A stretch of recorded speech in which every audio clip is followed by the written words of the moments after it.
Hello दोस्तों, मैं ललित पटेल आपका अपना इंडी चैनल में हार्दिक स्वागत एवं से आज के एपिसोड में आपका बहुत बहुत स्वागत है।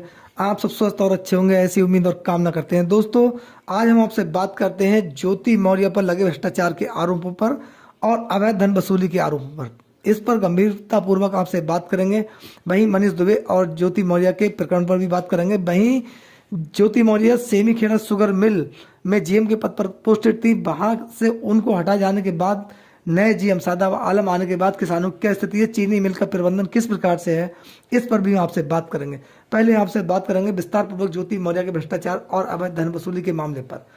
ज्योति मौर्य के पति आलोक मौर्य ने ही अपनी पत्नी पर गंभीर आरोप लगाए थे कि ज्योति मौर्य के द्वारा भ्रष्टाचार किया गया है। अपने पद पर रहते हुए चायल तहसील में जब वो एसडीएम के पद पर तैनात थी, उस समय उन्होंने तमाम भ्रष्टाचार किया और अपने एसडीएम पद पर रहते हुए पद का दुरुपयोग किया। उन्होंने 33 करोड़ की डायरी का लेन देन का भी जिक्र किया, जिसके बारे में उन्होंने बताया कि ज्योति मौर्य जिस प्रकार से अन्य विभागों से पैसा ऐंठती थी, यानी कि अवैध धन वसूली करती थी, उसका लेखा जोखा हिसाब किताब इस डायरी में मेंटेन करती थी।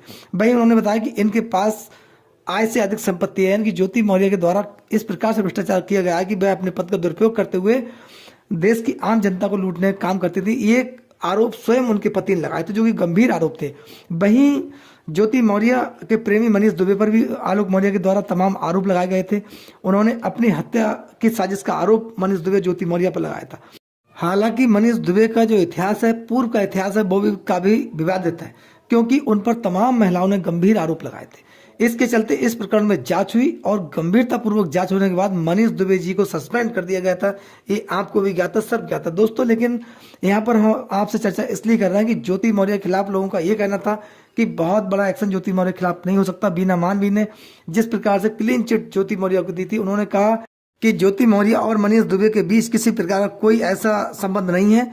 जो आलोक मौर्य जिस प्रकार के संबंधों की जिक्र कर रहे हैं कि अवैध धन वसूली के अलावा प्रेम प्रसंग और अवैध संबंधों का आरोप जो आलोक मौर्य ने लगाया था, उसको सिरे से नकारते हुए बीना मानवी नजर आई थी दोस्तों। वहीं आलोक मौर्य को उन्होंने तमाम शब्दों का इस्तेमाल किया जो गंभीर शब्द थे, वो कायदे में देखा जाए तो बोलने लायक बीना मानवी के द्वारा नहीं थे, लेकिन उन्होंने आलोक मौर्य को अयास व्यक्ति तक कहा। वहीं ज्योति मौर्य को एक प्रकार से पाक साफ स्वच्छ महिला बताया।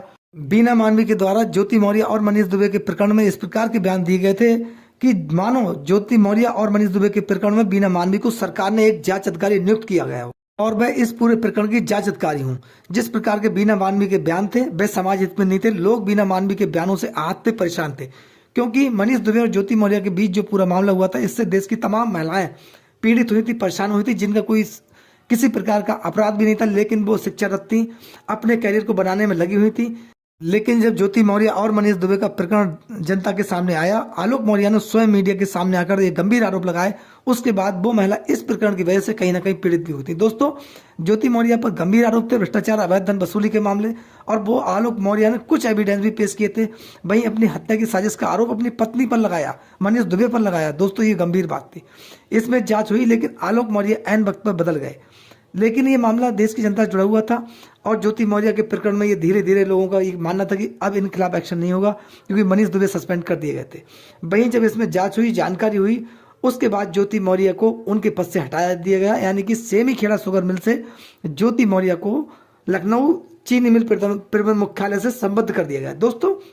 वहीं उनकी जगह सादाब आलम को ले आया गया और सादाब आलम चीनी मिल प्रबंधन को देख रहे हैं।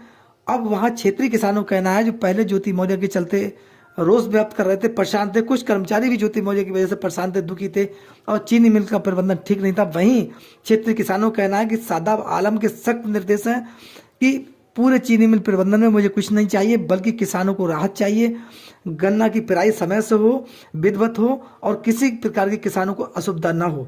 यानी कि चीनी मिल का प्रबंधन के लिए उनको ठीक प्रकार के उनके द्वारा निर्देश दिए गए हैं, वो क्षेत्र के आम किसानों के हित में दिए गए हैं, और किसान सादाब आलम के इस चीनी मिल प्रबंधन से काफ़ी खुश नजर आ रहा है। और आगे इसमें क्या होता है हम आपको नया अपडेट जरूर देंगे। लेकिन ज्योति मौर्य के भ्रष्टाचार और अवैध धन वसूली के मामले में अब उनकी जो है वो समस्या आगे बढ़ सकती है, उनको आगे परेशानियों का सामना करना पड़ सकता है, क्योंकि ज्योति मौर्य के और मनीष दुबे के प्रकरण में अब व्यापक जांच प्रारंभ हो गई। वहीं मनीष दुबे के मामले में विभागीय जांच भी प्रारंभ है। ऐसे में कानून जानकारों का कहना है कि इस पूरे प्रकरण में अब ज्योति मौर्य और मनीष दुबे की मुश्किलें आगे बढ़ेंगी। आगे इसमें मनीष दुबे की पत्नी तनु पाराशर ने भी मुश्किलें बढ़ाने का एक प्रकार से काम कर दिया, क्योंकि अब ये मामला लाइट हो गया कि अगर मनीष दुबे और तनु पाराशर के बीच कंप्रोमाइज नहीं होता है, यानी कि मनीष दुबे अपनी पत्नी को राहत देने के मूड में नहीं होते हैं, वह अपनी पत्नी को कानूनी जंग में धकेलना चाहते हैं, इसमें मनीष दुबे की मुश्किलें बढ़ेंगी। क्योंकि ज्योति मौर्य का जिस प्रकार से परिवार टूटा था, ज्योति मौर्य और आलोक मौर्य के बीच जिस प्रकार से दूरी हुई, वह केवल मनीष दुबे के बीच की वजह से हुई। यानी कि आलोक मौर्य ने सीधे मनीष दुबे पर आरोप लगाया था कि मनीष दुबे 2019 के बाद जब से इन्होंने मेरे परिवार में एंट्री की है, यानी कि मेरे परिवार में हस्तक्षेप किया है, उसके बाद मेरा परिवार टूटा है। कहीं ना कहीं पति और पत्नी के बीच एक वो आने की वजह से बहुत बड़ी दूरियां बन गई हैं। वहीं ज्योति मौर्य को भी ठीक इसी प्रकार से तनु पाराशर भी गलत मानती हैं। उनका कहना है कि ज्योति मौर्य के द्वारा मेरे परिवार में हस्तक्षेप किया गया है, मेरी जो पारिवारिक लाइफ थी, यानी कि मेरे वैवाहिक जीवन था, उसको कहीं ना कहीं तार तार करने का काम ज्योति मौर्य के द्वारा किया गया है। वह ज्योति मौर्य को पूर्णतः दोषी मानती है, क्योंकि ज्योति मौर्य इससे पूर्व तनु पाराशर से बात करती थी, तनु पाराशर से उनकी मुलाकात भी हो चुकी है। मनीष दुबे भी अक्सर ज्योति मौर्य का जिक्र करते थे। अब मनीष दुबे के खिलाफ जब तनु पाराशर कानूनी जंग लड़ रही हैं और मनीष दुबे एक प्रकार से बैकफुट पर आ चुके हैं, क्योंकि तनु पाराशर ने जिस प्रकार से कानूनी जंग लड़ने में अपना साहस दिखाया है और अपने कानून सलाहकारों के माध्यम से मनीष दुबे को बैकफुट पर लाने का काम किया, वहीं ज्योति मौर्य को भी पूर्णतः दोषी में ज्योति मौर्य और मनीष दुबे के लिए नहीं बल्कि समाज हित में भी यही होगा कि ज्योति मौर्य अपने परिवार की ओर ध्यान दें और आलोक मौर्य की ओर ध्यान दें, यानी कि अपने परिवार को जिस प्रकार से ज्योति मौर्य ने मुकदमा अपने परिवार के खिलाफ लिखवाया उनसे छुटकारा दिलाने का काम करें। वहीं मनीष दुबे भी अपनी पत्नी को अपनाने में सहयोग करें और अपनी पत्नी के बारे में विचार करें, जो कि तनु पाराशर एक साहसी और पढ़ी लिखी महिला है, उस पर भी मनीष दुबे को विचार करना होगा। ऐसे समाज के प्रतिष्ठित लोगों का मानना है और समाज के जो स्वाभिमानी लोग हैं वो भी इस प्रकरण को इस प्रकार से मानते हैं कि ज्योति मौर्य और मनीष दुबे के प्रकरण में केवल मनीष दुबे और ज्योति मौर्य को ही पहल करनी पड़ेगी। दोनों को अपने अपने परिवारों के बारे में अपनी भूल स्वीकार करते हुए सोचना होगा, जिससे समाज में पॉजिटिव संदेश जाएगा। और जो भी लोग मनीष दुबे या फिर ज्योति मौर्य की वजह से पीड़ित हुए हैं, उनसे भी इन दोनों को माफी मांगते हुए अपना अग्रणी कदम समाज हित में उठाना बहुत जरूरी है, जिससे समाज में इनकी खोई हुई प्रतिष्ठा वापस आ सके। और अपने पद का सदुपयोग करते हुए देश की जनता के हित में काम करना इनके लिए नितांत आवश्यक होगा, जिससे समाज में पॉजिटिव संदेश जरूर जाएगा। क्योंकि कानून का डंडे में आवाज नहीं होती है, लेकिन इसकी पीड़ा बहुत ज्यादा होती है, जिसके स्वयं दोनों सूत्रधार हैं। इस पूरे प्रकरण में आपकी क्या राय है? अपनी राय हमें कमेंट्स बॉक्स में जरूर दें। आपके बहुत बहुत सहयोग के लिए हम आपके बहुत बहुत आभारी हैं। नमस्कार, जय हिंद, जय भारत, धन्यवाद।